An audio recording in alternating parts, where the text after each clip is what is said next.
into Cheshire Academy's third grade classroom and seeing many smiling faces, one of which was Haley Petit.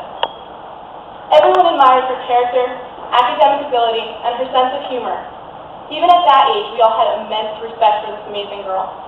We each fought to be her friend, and we all found that she was mature enough not to play in the petty game, but instead be friendly to each of us. For as long as I can remember, she was awesome at basketball. We always joked about how she would play for the UConn women's team when she grew up. She went to countless basketball camps and could usually be found studying or shooting hoops either by herself or with her dad. As time went on, Haley and I grew to be incredibly close friends. We told each other everything, had sleepover parties, played silly little pranks, and even though we were polar opposites, we continued to grow into better friends. We both switched schools in 6th grade to what is now Chase Collegiate School. A half-hour drive away, our families decided that carpooling would be the best option. Every morning and afternoon, we would pile into the car for this fun ride filled with talk about our next test, how Haley had done the impossible by memorizing every bone in the human body for the last science test, who had a crush on whom, and sometimes a little last-minute homework. Through these rides and the countless hours spent at each other's houses, I was lucky enough to get to know Jen and Kayla, or KK as I affectionately knew her. I always considered them my second family. I remember very clearly one day when Jen wanted KK to clean her room, and KK really didn't want to. So I went upstairs to get her with her. It was done in a few hours, and Jen laughed at me and said, "You have enough of this to do at your own home. You don't need to worry about cleaning here, too." Another one of my favorite memories with the Petits would have to be the many dinners we spent together. Haley and I spent many evenings working on homework or just joking around. Whichever it was, I always made it a point to stick around for dinner when I could, and whenever I was there, Jen made me pasta. After my continuous praise of her sauce, Jen finally taught me how to make it for myself, but it just never tasted the same when I made it. For my sweet 16, Haley told me her family had a sort of funny gift for me. It was the largest Tupperware container of pasta sauce I had ever received, and 2 boxes of pasta wrapped in a dish towel.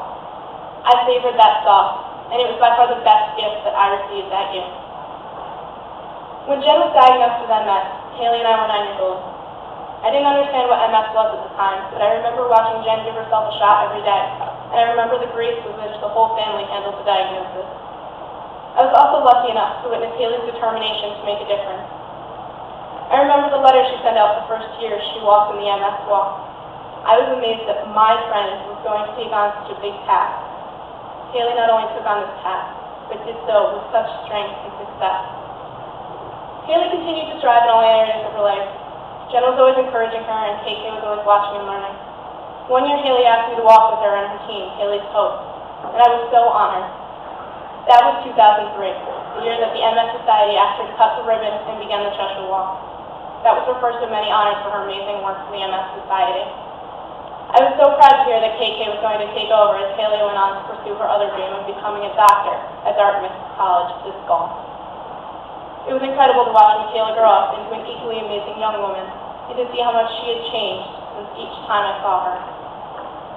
Although Haley and I went to different high schools, we always made it a point to keep in touch. I would randomly stop by the house, check in, see how everyone was doing. The door was always open, and there was always a smile, a hug, and dinner waiting. The Petits for me were, and continue to be, incredible role models.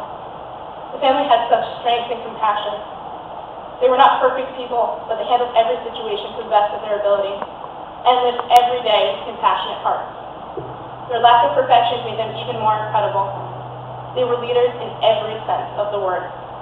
Dr. Petit continues to give me hope every day, and the courage to believe that even in senseless tragedy, there is still good in the world. After the events of this summer, I was left thinking about how I could possibly honor such incredible people who had made such a difference in my life. When I thought about their passions, my first thought was the work they had done for the MS Society.